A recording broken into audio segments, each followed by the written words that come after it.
La maison était étrangement calme, presque figée dans le temps.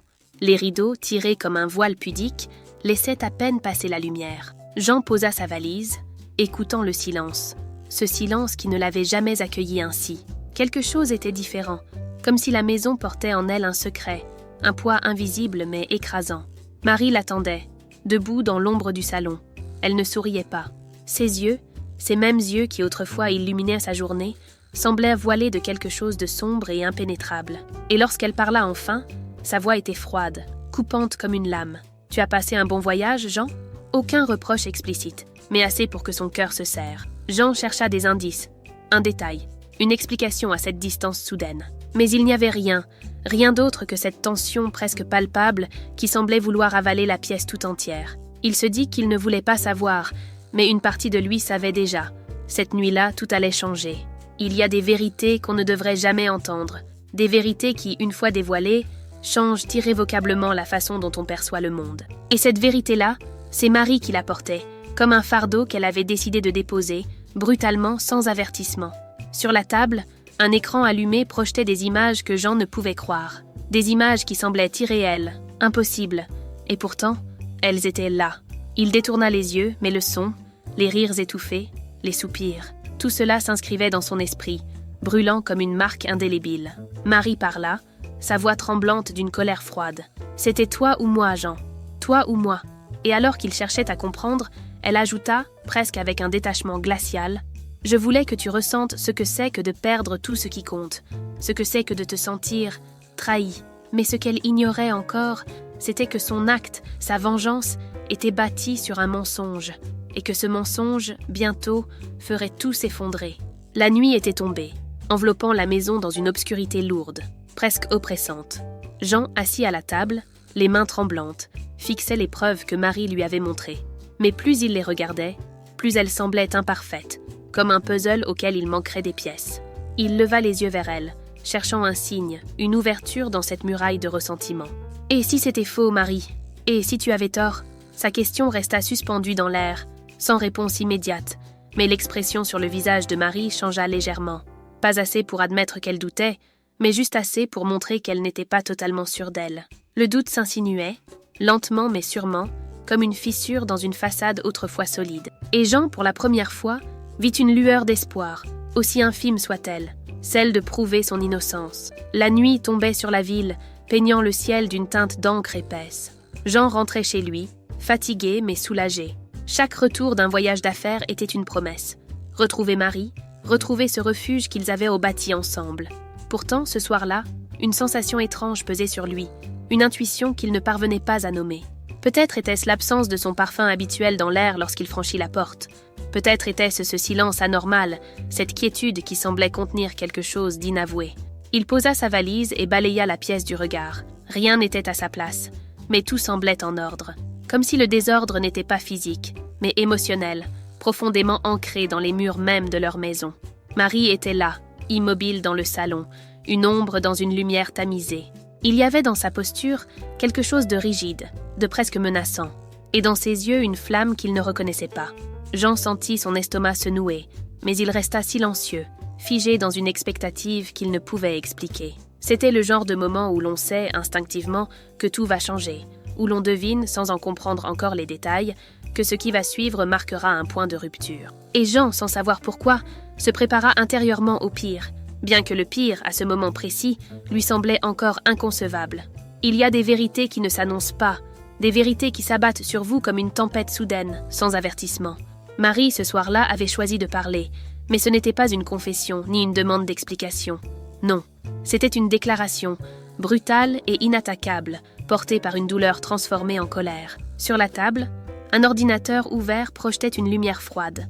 Jean plissa les yeux, hésitant à s'approcher, comme si ce qu'il verrait pourrait altérer son existence à jamais. Et c'était précisément ce qui allait se passer. Les images étaient là, crues, indiscutables, une trahison filmée, documentée, exposée. Marie, sans trembler, sans un mot superflu, le força à regarder, à absorber chaque détail de ce qui, pour elle, représentait une justice, une vengeance. Mais ce n'était pas seulement l'humiliation qui le dévastait, c'était l'incompréhension. Pourquoi ? Comment ? Et surtout, depuis quand leur amour, si solide en apparence, avait-il commencé à se fissurer ainsi? Alors qu'il cherchait des réponses, elle lui révéla la promesse qu'ils avaient faite avant leur mariage. Si jamais l'un trahissait l'autre, il serait confronté à une vengeance aussi implacable qu'inéluctable. Et ce soir, cette promesse se réalisait, mais dans un contexte qu'il n'avait jamais imaginé. Jean sentit son souffle se couper. C'était irréel, absurde, mais il savait que ce qu'il ressentait à cet instant, la douleur, la trahison, n'était qu'un avant-goût de ce qui allait suivre, car au fond de lui, il comprenait que l'histoire qu'il partageait venait de se briser en 1000 morceaux. Le doute est une graine insidieuse. Une fois plantée, elle pousse en silence, prenant racine dans les interstices de nos certitudes. Ce soir-là, alors que Jean contemplait les preuves que Marie lui avait présentées, une pensée naquit en lui, fragile mais persistante. Et si tout cela était faux? Le raisonnement commença timidement, presque honteusement. Après tout, pourquoi aurait-elle agi ainsi si elle n'avait pas été sûre de lui? Mais plus il repassait les événements dans son esprit, plus certains détails semblaient discordants. Le timing, les circonstances, les preuves elles-mêmes. Quelque chose clochait, mais il n'arrivait pas encore à mettre le doigt dessus. Jean ne pouvait ignorer ce doute, pas plus qu'il ne pouvait ignorer le visage de Marie, figé dans une expression de défi mêlée de douleur. Elle croyait en ce qu'elle disait, en ce qu'elle avait vu. Mais cela suffisait-il pour en faire une vérité? Le silence entre eux devint oppressant, comme une toile tendue prête à se déchirer. Et Jean, pour la première fois, sentit en lui un mélange de détermination et de peur. Il devait prouver son innocence, non pas pour la convaincre, mais pour se libérer lui-même de ce poids écrasant. Jean passa une nuit blanche, son esprit tourmenté par les images, les mots et les silences de Marie. Au matin, il avait rassemblé ce qu'il pouvait, des preuves, des témoignages, des alibis, tout ce qui, selon lui, pouvait démontrer qu'il n'était pas coupable. Mais en lui subsistait une question qu'il redoutait. Et si cela ne suffisait pas? Lorsque Marie le confronta à nouveau, son regard était dur, presque inhumain dans sa froideur. Il lui montra tout, expliquant, argumentant, suppliant même par moments. Mais rien ne semblait atteindre la muraille qu'elle avait érigée entre eux. Pour elle, ces preuves n'étaient que des excuses, des tentatives désespérées pour échapper à ses responsabilités. Et Jean, face à cette résistance, sentit une autre émotion monter en lui. Non plus seulement la douleur ou l'incompréhension, mais une colère sourde, une colère dirigée autant contre elle que contre lui-même, pour n'avoir pas vu venir ce gouffre qui désormais les séparait. Il y a des mots qui marquent la fin d'une histoire. Des mots qu'on prononce sans retour en arrière, comme des pierres jetées dans un abîme. Ce jour-là, Jean prononça ces mots. Il demanda le divorce. Marie resta un moment silencieuse, comme si elle n'avait pas compris ou refusait de comprendre. Mais lorsqu'elle réalisa ce que cela signifiait, son masque de colère vacilla légèrement, laissant transparaître autre chose, un mélange de panique et de désespoir. Pourtant, elle refusa. Elle refusa de signer, de lâcher prise, convaincue qu'elle pouvait encore sauver ce qui, à ses yeux, était irrémédiablement brisé. Jean, lui, ne voyait plus qu'une issue, partir, car rester, après tout ce qui s'était passé, ne ferait qu'amplifier leur souffrance mutuelle. Mais en quittant la pièce, il savait qu'il emportait avec lui une blessure qui ne guérirait peut-être jamais. Et Marie, seule dans la maison qu'ils avaient repartagée, devait maintenant affronter la réalité de ce qu'elle avait fait. Mais cela, elle ne le réalisait pas encore pleinement.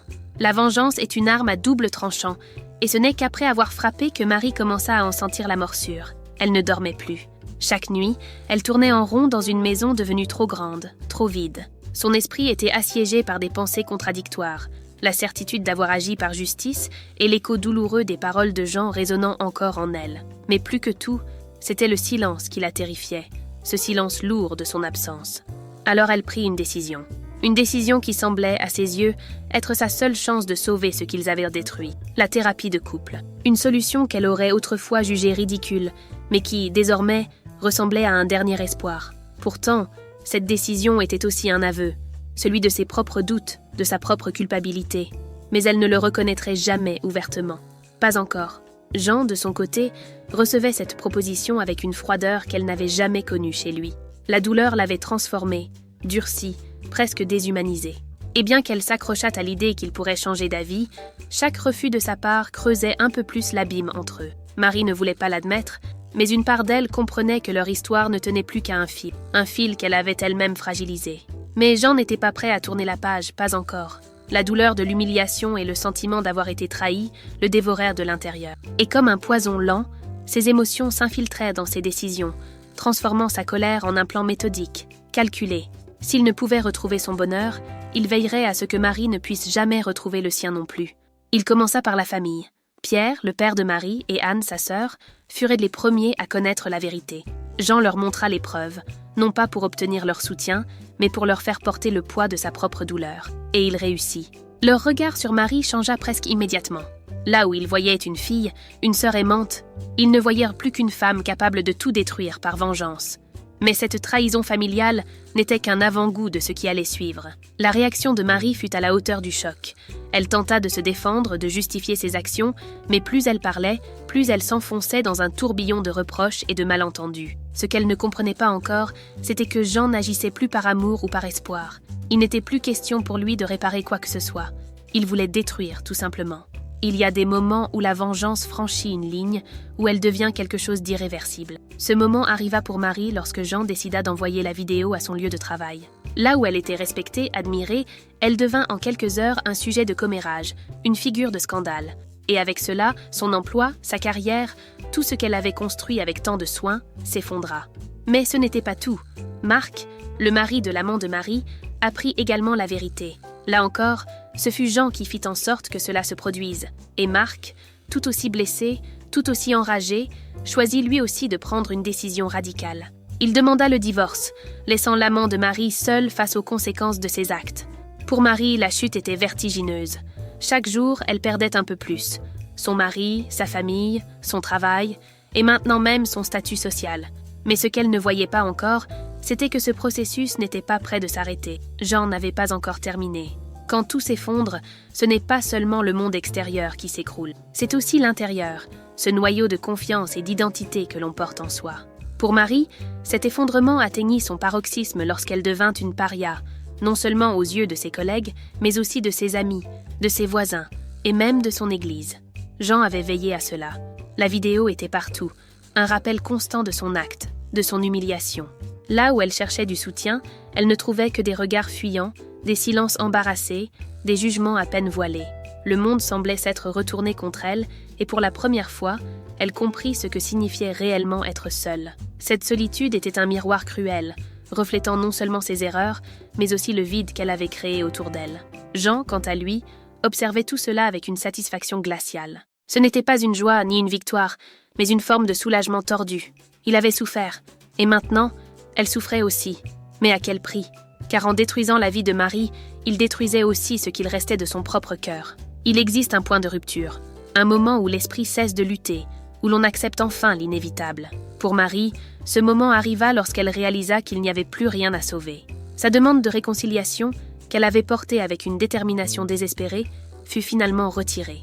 Non pas parce qu'elle ne voulait plus essayer, mais parce qu'elle comprenait enfin que tout était terminé. Elle signa les papiers du divorce avec une main tremblante, comme si ce geste scellait non seulement la fin de son mariage, mais aussi la fin d'une partie d'elle-même. Et alors qu'elle posait le stylo, elle sentit une lourdeur dans sa poitrine, une douleur qui n'était ni physique ni explicable, mais profondément réelle.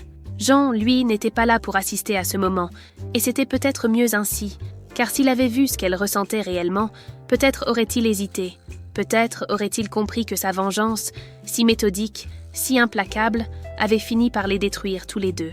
Chaque histoire a son épilogue, et parfois cet épilogue n'apporte ni réconciliation, ni apaisement.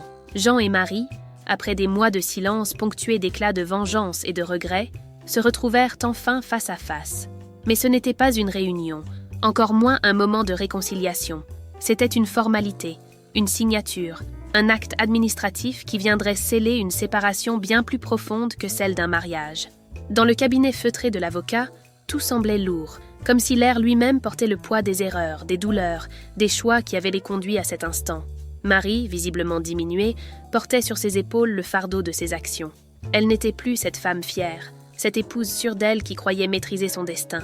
Elle était devenue une ombre d'elle-même, une silhouette hantée par la culpabilité, le regret et un désespoir qu'elle peinait à dissimuler. Jean, quant à lui, était un homme changé, mais ce changement n'était pas une guérison, c'était une transformation. La douleur, la colère, la vengeance avaient éteint en lui cette lumière qui autrefois le définissait. Il n'était plus qu'un homme brisé, portant une armure froide de résignation.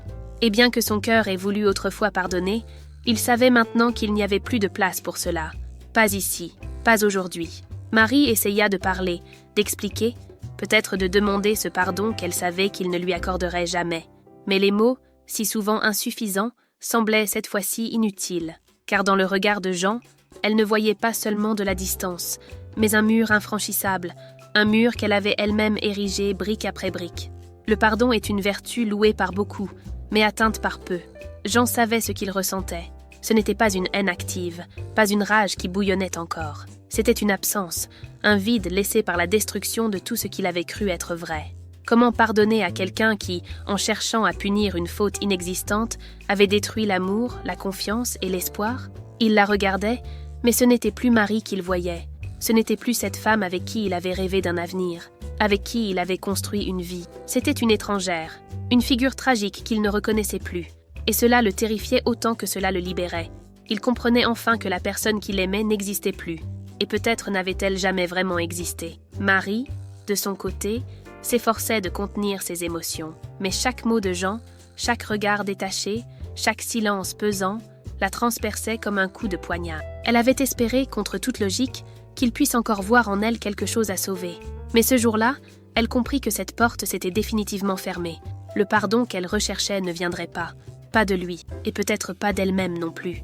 Les au revoir les plus déchirants sont ceux qui se passent en silence, ceux où les mots manquent, car aucune phrase, aucune déclaration ne peut saisir l'ampleur de ce qui a été perdu. Jean quitta la pièce, laissant derrière lui une femme brisée et un chapitre de sa vie qu'il ne relirait jamais. Pour lui, partir signifiait survivre, mais cela ne signifiait pas oublier. Marie resta seule, dans cet espace vide, avec le bruit sourd de la porte qui se refermait comme un point final. Et pour la première fois depuis des mois, elle sentit un silence différent. Ce n'était plus le silence de l'attente, ni celui du rejet. C'était le silence d'une vie qu'elle devait désormais reconstruire, seule. Mais comment commencer lorsqu'on ne sait plus qui l'on est? Les jours qui suivirent furent un mélange de réflexion et de désespoir. Marie revisita chaque moment, chaque choix, chaque mot prononcé ou retenu, essayant de comprendre où tout avait dérapé. Elle savait que le chemin vers la rédemption serait long, peut-être même impossible, mais elle n'avait plus d'autre choix que d'essayer. Car si elle ne le faisait pas, elle risquait de sombrer dans ce vide qu'elle ressentait maintenant en permanence. Jean, quant à lui, poursuivait sa route, seul. Mais ce n'était pas une route facile. Chaque pas était alourdi par le poids du passé, par les souvenirs qu'il essayait de fuir, mais qui revenaient toujours. La vengeance lui avait offert un répit temporaire, mais elle ne lui avait pas rendu ce qu'il avait perdu. Et bien qu'il ait tourné la page, il savait que certaines blessures ne guérissent jamais vraiment. Ainsi s'achève une histoire où l'amour a cédé la place à la méfiance, où la vengeance a remplacé la compréhension et où les conséquences ont détruit tout ce qui aurait pu être sauvé. Mais au fond, ce qui reste, c'est une question universelle. Jusqu'où sommes-nous prêts à aller pour la vérité, pour la justice ou pour notre propre paix intérieure? Et lorsque nous franchissons ces limites, sommes-nous encore capables de nous reconnaître? Jean et Marie sont partis chacun de leur côté, portant les cicatrices d'un passé qu'ils ne pouvaient effacer. Mais au-delà de leur histoire personnelle, ils laissent derrière eux une réflexion qui dépasse leur propre drame. Car au fond, nous sommes tous, d'une manière ou d'une autre, confrontés à ces choix qui définissent qui nous sommes et ce que nous laissons derrière nous.